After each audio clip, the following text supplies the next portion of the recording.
Hi friends, national fertilisers limited నుంచి ఐటీఐకి సంబంధించిన కొన్ని ట్రేడ్లకు ప్రభుత్వ ఉద్యోగాలకు నోటిఫికేషన్ రావడం జరిగింది. ఇది ఏ విధంగా అప్లై చేయాలి ఇప్పుడు మనం స్టెప్ బై స్టెప్ ఎక్స్ప్లెయిన్ చేసుకుందాం. సో ఫ్రెండ్స్, నేను ఎక్స్ప్లెయిన్ చేసే విధానం మీకు నచ్చినట్లయితే ఒక్క లైక్ చేసి మన ఛానల్ని సపోర్ట్ చేయండి. సో ఫ్రెండ్స్, మీరు ఇచ్చే ఈ ఒక్క లైకే మన ఛానల్ డెవలప్మెంట్కి అనేది చాలా బాగా యూజ్ అవుతుంది. మీరు లైక్ చేయడం వల్ల ఈ వీడియో యూట్యూబ్ అనేది చాలా ఎక్కువ మందికి చూపించడం జరుగుతుంది. దాని ద్వారా మన ఛానల్కి డెవలప్ అయితే అయ్యే అవకాశం ఉంటుందన్నమాట. సో ఫ్రెండ్స్, ఇది మన ఛానల్ ఇండియన్ రిక్రూట్మెంట్ అప్డేట్స్ అనేది కేవలం ఐటీఐ వాళ్ళ కోసం మాత్రమే. ఐటీఐకి సంబంధించి ఎటువంటి ప్రభుత్వ ఉద్యోగాలైనా ఎటువంటి అప్రెంటిస్షిప్ నోటిఫికేషన్ అయినా తెలుసుకుందాం అనుకుంటే ఖచ్చితంగా మీరు మన ఛానల్ని సబ్స్క్రైబ్ చేసుకోండి. ప్రతి అప్డేట్ కూడా మీకు నోటిఫికేషన్ రూపంలో అందుబాటులో ఉంటుంది. సో ఫ్రెండ్స్, ఇక నేను డిస్క్రిప్షన్ లింక్లో ఇస్తాను. మీరు ఆ లింక్ మీద క్లిక్ చేసినట్లయితే ఈ విధంగా అఫీషియల్ వెబ్సైట్ ఓపెన్ అవుతుంది. ఓపెన్ అయిన తర్వాత కొంచెం కిందకి స్క్రోల్ చేయండి. స్క్రోల్ చేసినట్లయితే మీకు ఈ విధంగా ఐటీఐకి సంబంధించిన అన్ని ట్రేడ్లు మీకు ఇక్కడ కనిపిస్తాయి. So friends, fitter, welder, auto electrician, diesel mechanic, Turner, machinist, boil machine, ఇది కూడా మెషనిస్ట్ వాళ్ళు అప్లై చేసుకోవచ్చు. ఇన్స్ట్రుమెంట్, అలాగే ఎలక్ట్రీషియన్, ఇవన్నీ ట్రేడ్లు కూడా 10th క్లాస్ కంప్లీట్ చేసిన తర్వాత ఐటీఐ కంప్లీట్ చేస్తే సరిపోతుంది. ఎటువంటి ఎక్స్పీరియన్స్ కానీ అప్రెంటిస్షిప్ కానీ అవసరం లేదు. ఇక లోకో అటెండెంట్ గ్రేడ్ 3 ఏదైతే ఉందో దీనికి ఐటీఐ తర్వాత అప్రెంటిస్షిప్ అనేది ఖచ్చితంగా ఉండాలి. ఇది ఓన్లీ డీజిల్ మెకానికల్ వాళ్ళు మాత్రమే ఎలిజిబిలిటీ ఉంటుందన్నమాట. సో ఫ్రెండ్స్, డీజిల్ మెకానిక్ చేసి కూడా మీరు అప్రెంటిస్షిప్ కనుక లేనట్లయితే మీరు అటెండెంట్ గ్రేడ్ 1 మెకానికల్, డీజిల్ మెకానికల్కి అప్లై చేసుకోవచ్చు. సో ఫ్రెండ్స్, మీరు ఇక్కడ ఇవన్నీ కనిపిస్తున్నాయి కదా, మీ ట్రేడ్ తరంగా ఏదైతే ఉందో అది చూసుకొని మీరు అప్లై మీద క్లిక్ చేయండి. నేనైతే ఫిట్టర్ ట్రేడ్ సెలెక్ట్ చేసుకున్నాను. అప్లై మీద క్లిక్ చేసినట్లయితే మనకి ఈ విధంగా పేజ్ ఓపెన్ అవుతుంది. సో ఫ్రెండ్స్, ఈ విధంగా పేజ్ ఓపెన్ అయిన తర్వాత మీ 10th క్లాస్ మార్క్ లిస్ట్ ప్రకారం మీ పేరు అనేది ఇక్కడ రాయండి, డేట్ ఆఫ్ బర్త్ రాయండి, mobile number, email ID. So friends, మన పేరు, date of birth 10th class mark list ఆధారంగా ఇవ్వండి. ప్రజెంట్ మీ దగ్గర ఏ మొబైల్ నెంబర్ ఉంది, ఏ ఈమెయిల్ ఐడి ఉంది, ఈ రెండు కూడా నోటిఫికేషన్ కంప్లీట్ అయ్యేంత వరకు కూడా మీ దగ్గర అందుబాటులో ఉండాలి. ఏనీ అప్డేట్ అనేది మీకు మెయిల్కి, మొబైల్ నెంబర్కి వస్తుంది కాబట్టి జాగ్రత్తగా చూసుకొని ఎటువంటి మిస్టేక్స్ లేకుండా మొబైల్ నెంబర్, మెయిల్ ఐడి ఇవ్వండి. ఇచ్చిన తర్వాత ఇక్కడ క్యాప్చా ఎంటర్ చేసిన తర్వాత మీరు జనరేట్ ఓటీపీ మీద క్లిక్ చేయండి. మీకు మొబైల్ నెంబర్కి వచ్చిన ఓటీపీ ఎక్కడ ఎంటర్ చేస్తాం, మెయిల్కి వచ్చిన ఓటీపీ ఎక్కడ ఎంటర్ చేసిన తర్వాత మీరు పాస్వర్డ్ అనేది సెట్ చేసుకోవాల్సి ఉంటుంది. సో ఫ్రెండ్స్, పాస్వర్డ్ ఏంటంటే ఒకటి క్యాపిటల్ లెటర్ ఉండాలి. మీరు సపోజు మీ పేరు రాము అనుకోండి, ఆర్ క్యాపిటల్ లెటర్ తీసుకోండి, ఏఎంయు అనేది మీరు స్మాల్ తీసుకోండి. తర్వాత ఏదైనా ఒక అప్పర్ కేస్ అనేది ఆల్రెడీ మనం తీసుకున్నాం. ఈ విధంగా తీసుకున్న తర్వాత అట్లీస్ట్ ఒక నెంబర్ తీసుకోండి. నెంబర్ తీసుకున్న తర్వాత మీరు చూడండి, ఇక్కడ సింబల్స్ ఇచ్చారు. ఈ సింబల్స్లో @ తీసుకోండి. ఈ విధంగా తీసుకున్న తర్వాత మనకి అన్నీ కలిపి 8 క్యారెక్టర్స్ ఉండేలా చూసుకోండి. సో ఫ్రెండ్స్, ఈ విధంగా తయారు చేసుకున్న తర్వాత సేమ్ మన కిందని కూడా ఈ విధంగా మ్యాచ్ అయ్యి పాస్వర్డ్ అనేది మీరు క్రియేట్ చేసుకోండి. క్రియేట్ చేసుకున్న తర్వాత రిజిస్టర్ మీద క్లిక్ చేయండి. మీకు రిజిస్టర్ అవుతుంది. మీకు యూజర్ ఐడి అనేది ఇక్కడ కనిపిస్తుంది, మీ ఫుల్ నేమ్ కనిపిస్తుంది, ఈమెయిల్ ఐడి, మొబైల్ నెంబర్ కనిపిస్తాయి. కనిపించిన తర్వాత ఇక్కడ ఏ పోస్ట్ అనేది సెలెక్ట్ చేసుకుంటారని చెప్పేసి ఇక్కడ అడుగుతుంది. ఇక్కడ మీరు క్లిక్ చేసినట్లయితే అన్ని రకాల పోస్టులు మీకు కనిపిస్తాయి. మీరు ఫస్ట్లో ఏదైతే క్లిక్ చేశారో అదే క్లిక్ చేయండి. ఇక్కడ క్లిక్ చేసిన తర్వాత మీకు అప్లికేషన్ అనేది ముందుకెళ్తుంది. సో ఫ్రెండ్స్, ఇక్కడ మనకి ఇన్స్ట్రక్షన్స్ ఉంటాయి. ఇవన్నీ చదువుకొని మీరు ముందుకెళ్ళాల్సి ఉంటుంది. తర్వాత పర్సనల్ డీటెయిల్స్ ఎంటర్ చేయాలి. తర్వాత అదర్ డీటెయిల్స్ ఎంటర్ చేయాలి. తర్వాత క్వాలిఫికేషన్ డీటెయిల్స్ ఎంటర్ చేయాలి. ఇన్ కేసు మీరు గవర్నమెంట్ జాబ్ కానీ ప్రైవేట్ జాబ్ కానీ చేసి దానికి సంబంధించిన సర్టిఫికేట్ మీ దగ్గర ఉన్నట్లయితే దానికి సంబంధించిన డీటెయిల్స్ ఎంటర్ చేయాలి. కానీ అవసరం లేదు, ఉన్న వాళ్ళు మాత్రం ఎంటర్ చేసుకుంటే ఎంతో కొంత బెనిఫిట్ జరిగే అవకాశం ఉంటుంది. తర్వాత మీరు డిక్లరేషన్ ఇవ్వాలి. డిక్లరేషన్ అంటే ఇవన్నీ ఫిల్ చేసినవన్నీ కరెక్ట్గానే డిక్లేర్ చేశానని. తర్వాత డాక్యుమెంట్స్ అన్నీ అప్లోడ్ చేయాలి. అప్లోడ్ చేసిన తర్వాత ఎవరికైతే ఫీజు పే చేయాల్సి ఉంటుందో వాళ్ళు ఫీజు పే చేస్తే సరిపోతుంది. సో ఫ్రెండ్స్, ఫస్ట్ మనం ఇన్స్ట్రక్షన్స్ దగ్గర ఉన్నాం కదా, కింద కొంచెం స్క్రోల్ చేసినట్లయితే ఈ విధంగా వస్తుంది. సో ఫ్రెండ్స్, ఈ విధంగా వచ్చిన తర్వాత ఇవన్నీ చదువుకోండి. చదివిన తర్వాత సేవ్ నెక్స్ట్ ఉంటుంది. మీరు దీని మీద క్లిక్ చేసినట్లయితే పర్సనల్ డీటెయిల్స్ అనేవి ఎంటర్ అవుతాయి. సో ఫ్రెండ్స్, పర్సనల్ డీటెయిల్స్లో మీరు మీ ట్రేడ్కి, ఫిట్టర్కి ఎందులో ఎక్కువ వేకెన్సీ ఉన్నాయో మీరు ఖచ్చితంగా చూసుకోవాలి. చూసుకున్న తర్వాత బతిందా యూనిట్, నేనైతే ఇది సెలెక్ట్ చేసుకున్నాను. ఇది ఎగ్జాంపుల్ మాత్రమే, మీరు ఇది సెలెక్ట్ చేయాలని నేను చెప్పట్లేదు.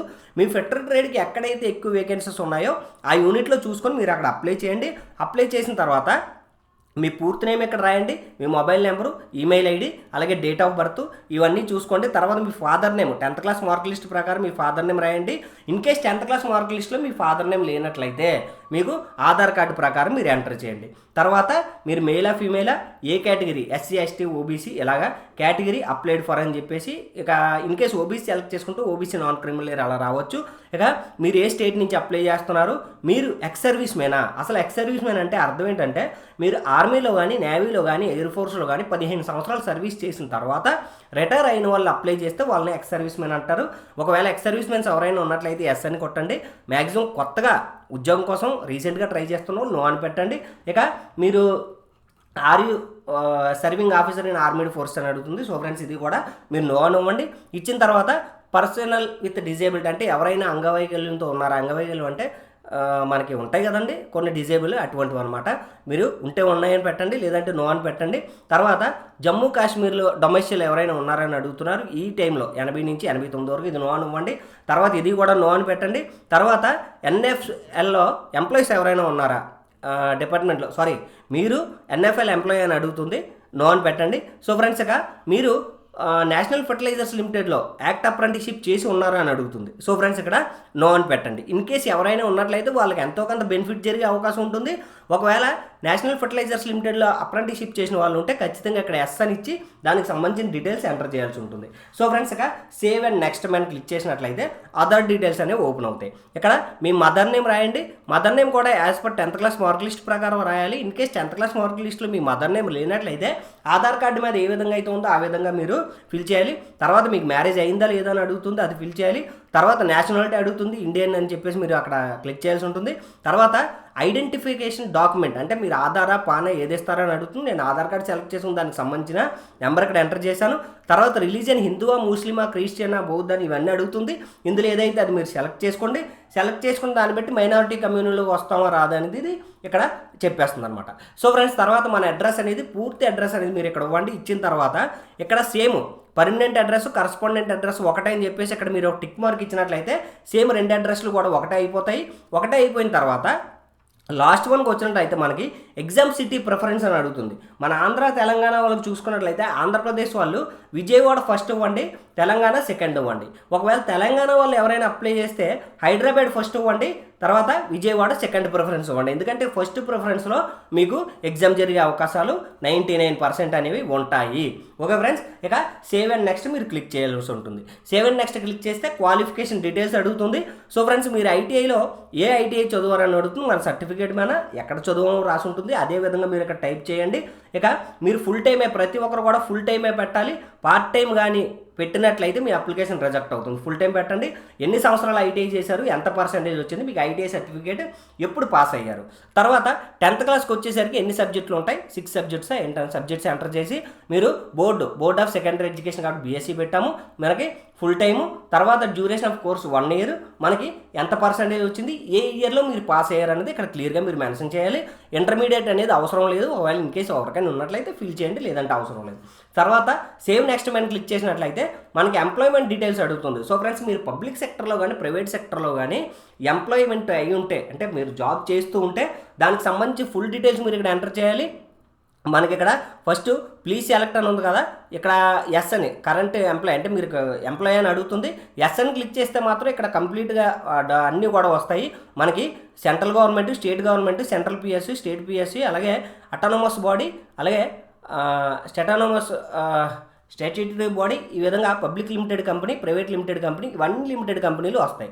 సో ఫ్రెండ్స్ మీరు ఎక్కడైనా చేసినట్లయితే మీరు ఇవన్నిట్లో ఏదైనా సెలెక్ట్ చేసుకొని ఏ డేట్ నుంచి ఏ డేట్ వరకు చేశారు, మీకు పే స్కేల్ ఎంత ఉంది, టైప్ ఆఫ్ ఎంప్లాయ్ ఏంటి, డిజిగ్నేషన్ ఏంటి, అక్కడ జాబ్ రోల్ ఏంటి, మీరు ఏం చేశారు అన్నది క్లియర్గా రాసిన తర్వాత మీరు ఒకవేళ ఇంకొక ఎక్స్పీరియన్స్ ఉన్నట్లయితే మళ్ళీ యాడ్ మ్యాన్ క్లిక్ చేసి మీరు మళ్ళీ ఎక్స్పీరియన్స్ యాడ్ చేయొచ్చు.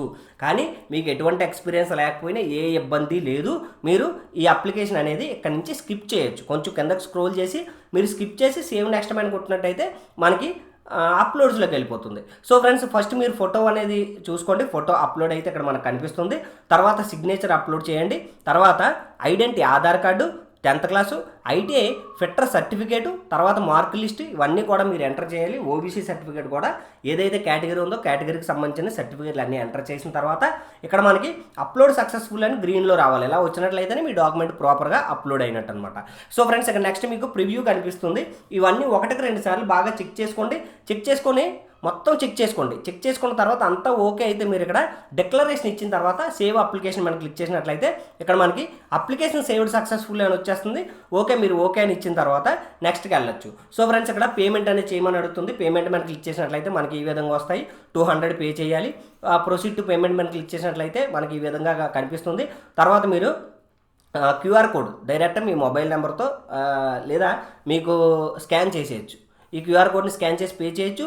లేదంటే యూపీఐ యాప్ డైరెక్ట్గా మీ మొబైల్ నెంబర్ కొట్టి ఫోన్పేకి కానీ, గూగుల్ పేకి కానీ, అమెజాన్ పేకి కానీ, అలాగే క్రెడిట్కి కానీ దేనికైనా సరే మీరు పేమెంట్ ఆప్షన్ ఇచ్చుకొని పేమెంట్ చేసుకునే అవకాశం ఉంటుంది. వన్స్ పేమెంట్ చేసేసిన తర్వాత మీ అప్లికేషన్ అనేది డౌన్లోడ్ అయిపోతుంది. ఇది ఫ్యూచర్ రెఫరెన్స్కి మీరు దాచుకోవాల్సిన అవసరం ఉంటుంది.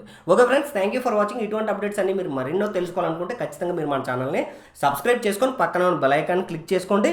ఇక నెక్స్ట్ ఏంటంటే మీరు అప్లికేషన్ అప్లై చేసిన తర్వాత ఏదైతే మనకి కాపీ వస్తుందో ఇవన్నీ కూడా ఒరిజినల్ డాక్యుమెంట్స్ దగ్గర దాచుకోండి.